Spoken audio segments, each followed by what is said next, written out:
So the group stage of the Euros 2020 has just finished with 2 draws.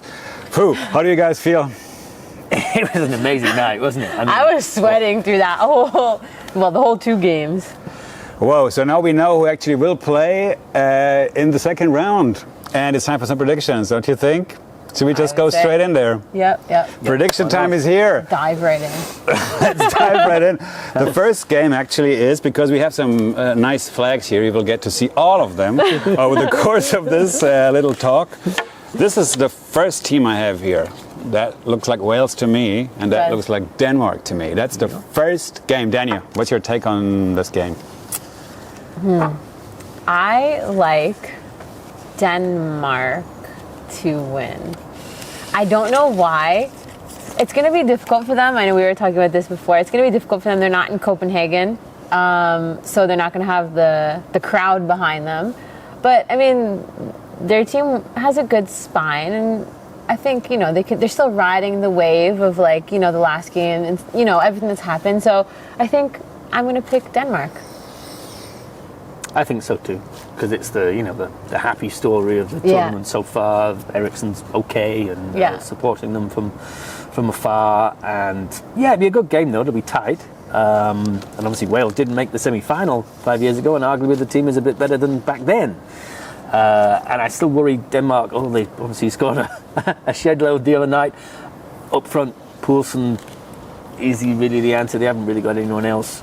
But Damsgaard had a great game and maybe kind of filled in the Eriksen role. So, I'm saying Denmark too.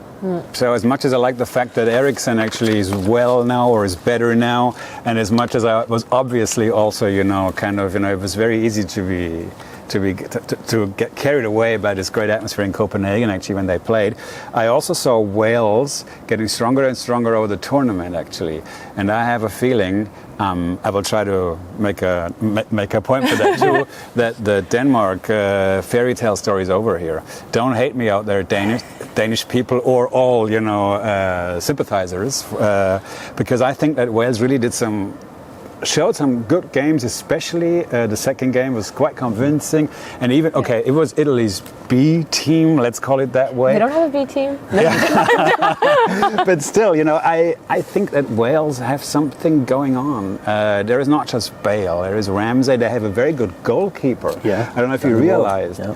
Ward, actually, he's amazing, and I think Wales have the potential and maybe also the luck you need on that day to actually beat Denmark. Plus, as you rightly said, Denmark will not have the big advantage of this furious home crowd no longer. And how will they cope with that?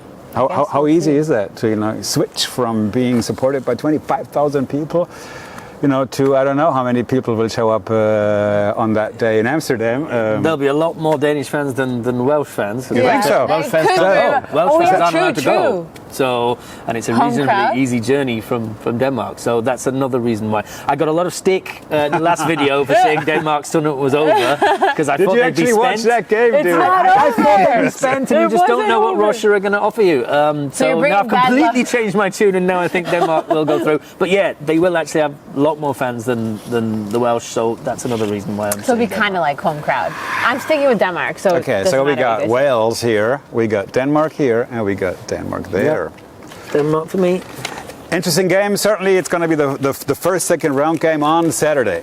The next game I have here seems to be a very special one, because I have La Bella Italia against La Bella Austria. I don't even have to take my flags because I think it's pretty obvious. If you have watched us during the Euros, you know that she is Italian. She might speak like a North American, but she totally is Italian. Just because I have a good English accent. Let's talk football here. Austria haven't played a playoff game at a tournament in quite a while, and Italy, they're back. Mark, what will await us here? It will be careful what you say about Immobile. The people on YouTube were not happy with that last time. We'll see. Immobile will miss a few and score one, and Italy will get through, because it's just too much for Austria. I mean, the first ever time they've got to the last 16 of the Euros, and Arnautovic misses even more than Immobile. And That's being critical here. and Alaba can't carry the team on his own. So far Alaba's played in pretty much every position. He played as a sweeper and a libero in the first game, then suddenly he was left back, then he's maybe a bit midfielder. This is a guy who's a defender, and Austria are relying on him to create as well. And I think he does create. He does. He's created a lot of chances for them. They will get found out in this game. Italy are too strong for Austria. Definitely. So we have Italy here. To my right, to your left. I'm going to go with Italy on this one, guys. I'm going to go with Italy. Not just because I want them to win, but I think that, they're doing really well, obviously, as a team. They're getting stronger. They have a great record going defensively. I mean, Austria, I think, will try to frustrate them defensively because I would say their defense is probably their strongest point. They'll try to frustrate them. But I think, if Italy does what they've been doing and sticks to their game plan and is okay with maybe missing and keeping on pushing, then they should be able to win that game. So we have Italy twice. I don't want to say just anything for the sake of supporting Austria, but I do believe that actually Austria have shown in the tournament that, as you said, the defense is really strong, but also the midfield is kind of strong. It's maybe true that Arnautovic and also others up there are not always, converting their chances. But I think Austria have one way to, have a successful game against Italy, and that's to park the bus. That's what they'll actually do. And if it's 0-0 after 45 minutes, in my opinion, Italy will get a bit nervous here because have they been tested during this tournament so far, you would say? Are you going to consider, I think Switzerland, for example, is a better team than Austria. On paper. But have Even the way they on grass too. On grass as well. I think the way they played, it was, I fancy. Were they not super Switzerland. disappointing against Italy? Because I saw very weak Switzerland against Italy. I'm just, trying to figure out if Austria can stand a chance. I grew up on the border with Austria. I have some sympathies for them, but obviously we know that Austria are the total underdog here against Italy. And I know some Austrian people, like I met a colleague here in the building before. He said, why, after all this time, as we reached, a playoff game, why does it have to be Italy? But then there are others. I watched Austrian TV also. They said, hey, there's always some underdog story at a tournament like this, and why it's not us? I mean, it's one game. It's a one game. That's what I'm saying. So anything can happen in any game, of course. You can never write a team off completely. I think if you look at, the players, how they've been playing, the team as a whole, Italy should win that game. But then what happens? What do they bring on that day? We'll see. But I'm still going with Italy. I'm saying if it goes into extra time, especially, beware of Austria. That's what I'm saying. So I'm kind of, undecided here. But obviously, all you guys said about Italy is very vero. How do you say? Molto vero, no? And Verissimo. Verissimo. So actually a difficult one for Austria, but let's just wait and see. Third game, the Netherlands against maybe a bit of a surprise here. The Czech Republic made it through their group with England and Croatia and Scotland. It's the Netherlands against Czech Republic. A word from you. The English group is in question here. Yeah, Patrick Schick is obviously impressed. They didn't play particularly well against England. I think that's because they sort of knew they were through anyway.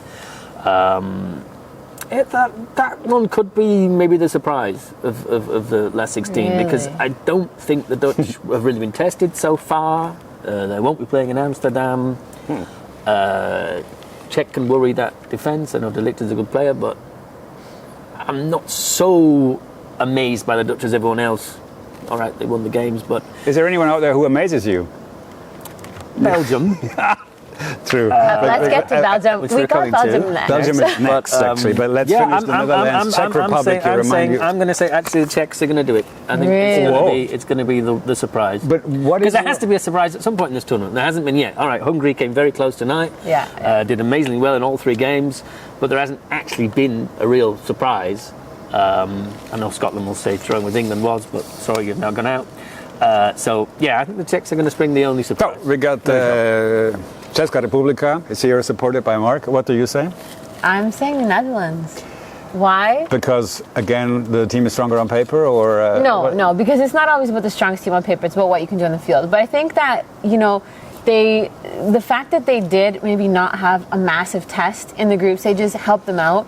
They were playing in Amsterdam. They got that really good feeling. They got goals under their belts. They were playing well. You know, they have a good record. So that is all positive going into the next round. Now, in the last game, we saw like a couple of changes. So they took Weghorst out, and they had a little bit more pace, a little bit more dynamism in the attack. I mean, now you have the choice between Weghorst, who will give you more on set pieces, but I mean, I think like you did say, I don't know if you said it, but the Dutch is a little bit weaker on the left side. Mm-hmm. So I mean, we'll see how they can cover that, and then of course with I can't say his name that well because I'm not Dutch. Gravenberch. Sounds amazing to me. The young gun, he's like very good on the ball, and he played in the last game, so like that gives him the option to play. Have more possession, have more control of the midfield. So I'm really interested to see what De Boer is actually going to do, because now he's got some choices on his hands. But I think that the Dutch will come through. Yeah, I go with the Dutch too, and I'm going to cut this short. It's simply because they, as you said, actually they are riding on this wave of a very successful group stage, and they will just keep on riding that wave, because Czech Republic didn't impress me too much, actually. I mean, obviously, they had some moments. There's not just Schick, there is Souček also, who played quite well. Darida Václavík is his name in goal, actually, was really strong. Yeah, I have a feeling that, as you said, all this power in attack the Dutch have will actually make them win this game and go through to the quarterfinal. I go with the Netherlands. It's not the best Dutch attack we've ever seen, but no. I think it'll do for now. I think so too. Over to their beloved neighbors. Big game. La Belgique we have here against Portugal. I mean, this is probably the game of the second round. Massive. Correct me if I'm wrong. Wow. Here. Actually, I mean, Germany, England too is pretty big, but I'm looking forward more to this one, I think. Whoa, I think we all do. Me too. Being German and English. But actually, this is going to be a hell of a game. And now, what do you say? Prediction? I mean, who's gonna go through here? Belgium. Is it De Bruyne? Is it Ronaldo? I agree. Belgium. I think Portugal have not actually played that well so far. What about tonight, though? It was still, they needed 2 penalties, one of which Ronaldo's maybe wasn't a penalty. I know Ronaldo is now itching to get the outright record as the greatest ever male international footballer. He breaks a record every day. Yeah. I think he broke 2 records today. Or he tied one and broke another one. Exactly. Yeah. He's a beast. As you already said, he's from outer space. So you say... Belgium, I still say Belgium because man for man they're a better team. They have a slight weakness in the central defence alongside Alderweireld. I don't know why Martinez doesn't play for Tongan with Alderweireld. They played together at Tottenham for ages. Vertonghen's okay as a left back, but surely he can find some left back somewhere. Plays for Ghent or Royal Antwerp, any old left back, rather than having to move Vertonghen over there and then weakening your centre half a little bit. Because Danya, everyone calls him climate change denier, which is very unfair. But I don't think he is the answer. And Boyata also. So yeah, that might be the little window of opportunity for Mr. Ronaldo. But I see you're kind of undecided here still. But I still think Belgium have got enough, because De Bruyne and Hazard haven't quite hit full flow yet. When they're actually playing from the start, that's 90 minutes of them, not just 45. Well, something to really look forward to. Danya? Well, I mean, the thing that I like about Belgium is that, we've seen a lot of teams this tournament kind of just doing what they need to do to get by and being okay with maybe scoring 1 goal and then kind of just riding it out, being a little bit more pragmatic. And Belgium is really kind of like that 3-4-3. They're going to attack you. They're going to take risks. They're going to leave themselves open for counterattacks. They will, which is also what worries me. But, I mean, Lukaku, ridiculous form in Italy, brought that form into the Euros. De Bruyne, whether or not he's fit, he's ridiculous. You know what I mean? I think he's brought his form that he was on in Man City to the Euros as well. And we saw how dangerous he can be and changes a game like that. Absolutely. So I think that Belgium will have a little bit more. But I would never ever write off Portugal, like just like that. So I think it's going to be a very tough game. I can even see this one going, Oh, so there's going to be a lot more Portuguese fans. Yeah, so. I can see this one going to extra time. That wouldn't surprise me. That's a classic game, actually. I think like Danya actually here, because on paper, again, it's like an amazing game again. But this is in a tournament. For me, this is the typical kind of game that ends 1-1, goes into extra time, nothing happens, and there is penalties. Penalties, oh. And then it's Ronaldo misses. then it's very difficult to actually predict. But I would even see the Belgians as the better penalty takers here. So I go with Belgium on this one. We all go with Belgium, is that right? Yeah, I think so. Sorry, Portugal. We have a lot of Portuguese viewers out there that have been, demanding a case for Portugal that we actually did. We did it. You can still check it out. But unfortunately, I think this is where Portugal's defense, campaign is over. Belgium through. That's what we all say here. Next game is an interesting one again, because we have the comeback at Croatia. It felt like as if they were already out. And we have Spain, another team. Kind of the comeback kid, Spain as well. Where people thought, oh, are they not out yet? But no, they came back with 5-0. They came back with... Oh! There you go. The hero of Spain. All Spanish people will give you a big thumb up. So here is España in the right, form, and Croatia here. A game taking place in Copenhagen. We're used to see Denmark storm through that stadium, but now it's going to be Croatia. A lot of Croatians living in Denmark and in nearby Sweden, and Spain. So, Danya, feelings about this game? Well, I think after today, I have kind of a different opinion about Spain. But I mean, we knew coming to this point that Spain, it was like they could be not that good, and then they could just win 5 or 6-0. And today, at the beginning of the game, I was a little bit like, oh, goodness gracious, they're like doing this again. And then they just turned it on. Now, we've seen that they can outpossess teams. They have, ridiculous players like Pedri, and we all know Morata's troubles. But today they showed that they could, finish the game off and put the ball in the back of the net. And it didn't have to be Morata, because he had his fair misses as well today. So I think the Spain's start of the tournament was a little bit slow because of the whole COVID situation and stuff like that. So it looks like now this is a good game for the one that they just played is a good game for their momentum and their confidence going forward. So I like Spain. I mean, Croatia's a good team as well, but they just don't convince me to beat Spain this time. Interesting. Very similar size, aren't they? I mean, they're very, very similar size in the way they play. And at this tournament, neither of them has a kind of striker to score the goals. Obviously, Mandzukic retired after the World Cup from international football. Morata missed a penalty again today. Spain were very nervous until the Slovakia goalkeeper decided to throw the ball in the net and help them. And if he'd not done that, I don't know if they would have won. They only won 5-0 because they were suddenly given this massive, literal helping hand. Slovakia was very poor today. And obviously it's a special game for Modric, playing against Spain, given he plays for Real Madrid. He'll be wanting to kind of sign off probably from international football on a real high with that. So this is the one I think that might go to penalties. We've had so many penalties in this tournament already, so many missed. That's a good show. That's a good show. So yeah, I'm thinking even 0-0 and then penalties and then Perisic with what the winning an exciting penalty. game ahead here. How many misses for each? Yeah, Spain won't score a single penalty and Perisic will bury his and Croatia will go through. There you go. So here's a very precise penalty shootout prediction here by Mark. We should bet on that. I have a different prediction actually. Croatia are back.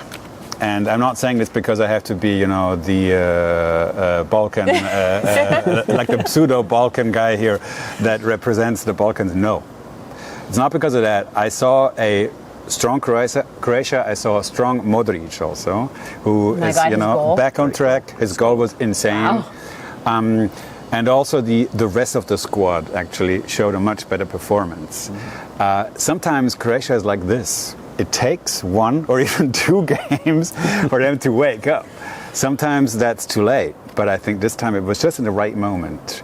And the fact that they're playing a huge team such as Spain now is even further motivation for them to show what they are capable of. So I see a slight Croatia win 1-0 or 2-1, something like that. And Modric is going to score again, probably. That's my feeling about this game. So we have España here. We have Hrvatska over there and Croatia over here. Made a good case, and now I'm kind of like, See, but I'm undecided too about Belgium, Portugal, kind of, and there is some really tight games out there. The next one is the world champions, France against Switzerland. Switzerland don't stop to play their neighbors. They were very close to playing Germany. They already played Italy, and now it's La France. They're dear neighbors. So, France are obviously the clear favorites, and I'll make a case first here for this game, actually, for a change.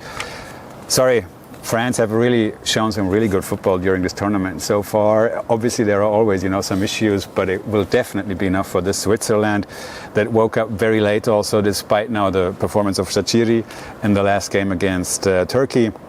I just think Switzerland are not really capable of stopping this power that France has in attack in particular. So that's for me a clear win. That's a 2-0, 3-0 kind of affair for France. Danya? I would tend to agree with you. I mean, Benzema has found the back of the net, so he's feeling pretty good about himself. Pogba, for me, in the middle, just his vision is impeccable. Griezmann is so consistent. I just think they have too much. I mean, nothing against Switzerland, obviously. I mean, Shaqiri is, he scored 2 absolute bombs. But I just don't think it's enough to beat France. So I'm going with France. Mark, definitely. Where's the case for Switzerland? Let's hear it now. The case for Switzerland is that there isn't one, I'm afraid. Main reason is Mbappe's not scored yet, and he's got to score at some point. He's itching for the net. And the Swiss defence will not cope with that pace. And he will score. Sorry, this is a massive disclaimer. We love Switzerland, but it just won't be enough, I have a feeling, against the world champions. Of France. Next game is a special one. Why don't you take over, Danya? Why don't I just ask you guys? So we're sitting here with the English and the German, and we would like to know. England here, Germany here. Who do you guys have? Who are you going for in this game? Mark? I'm a true British gentleman, so I'll leave that to you.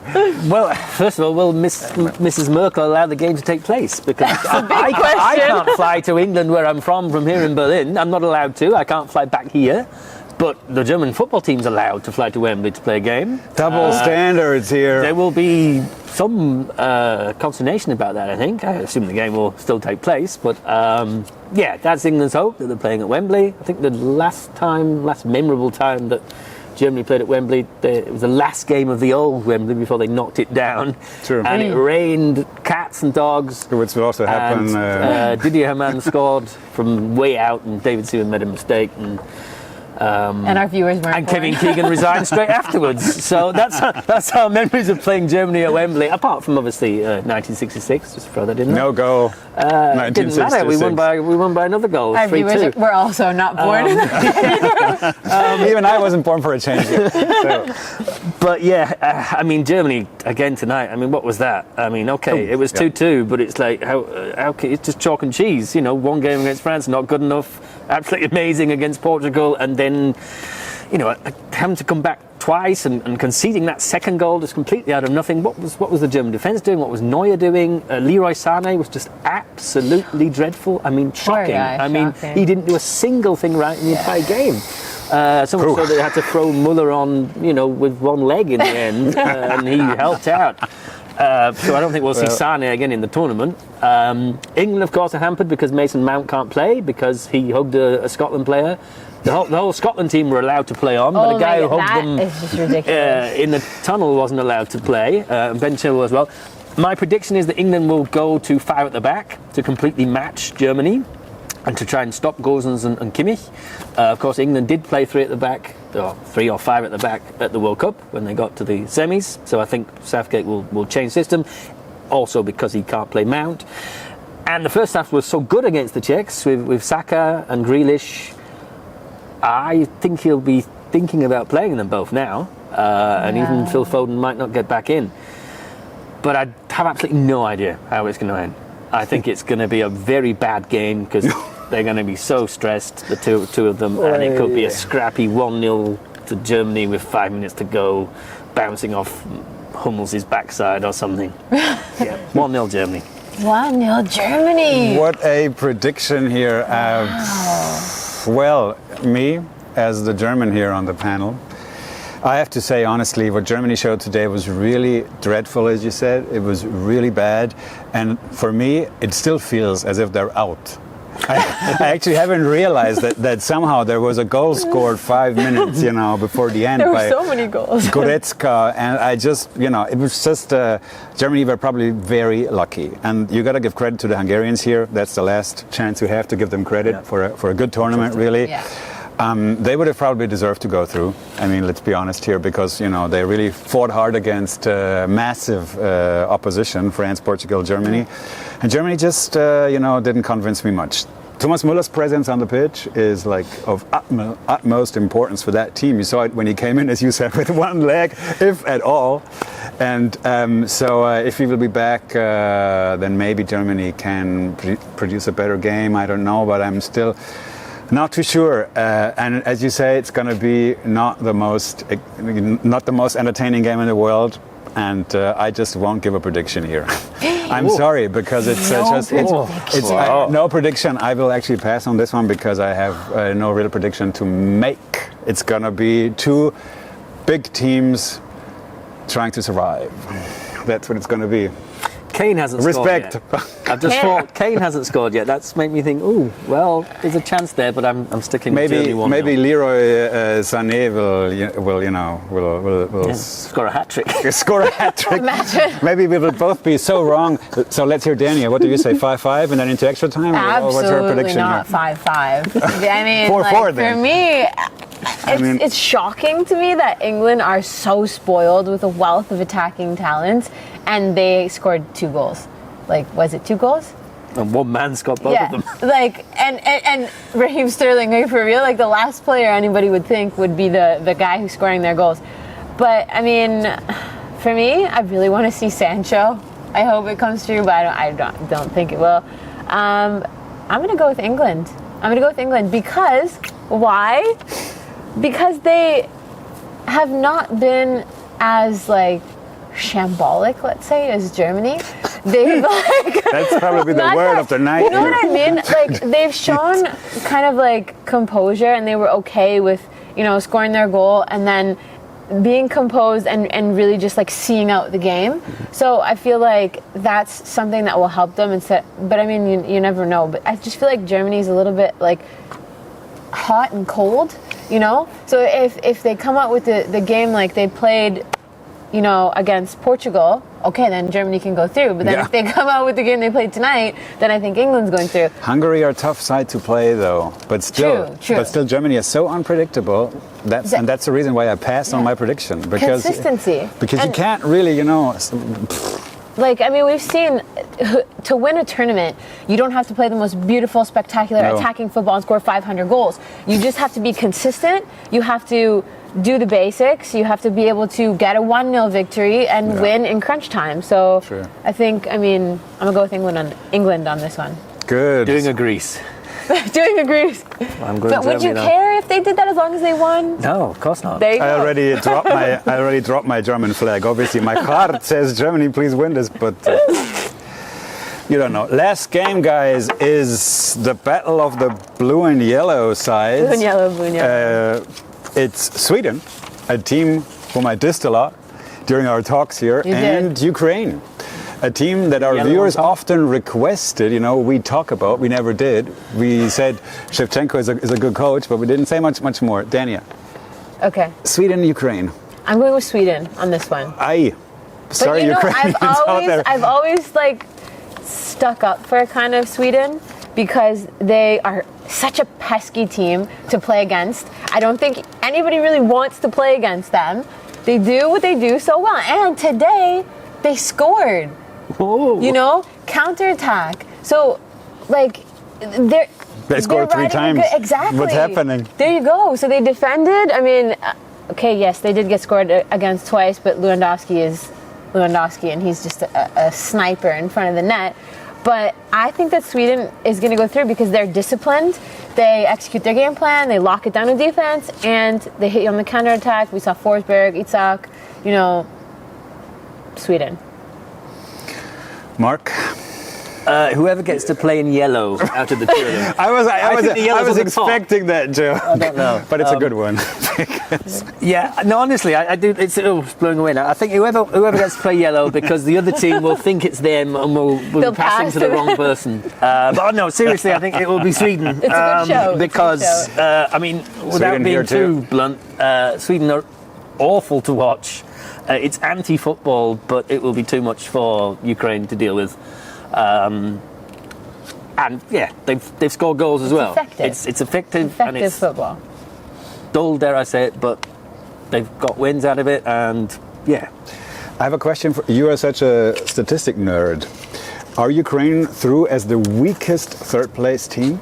Is that true? I was doing the sums earlier. I think that's correct. Yes, it is. Yeah, because Finland went out, Slovakia went out.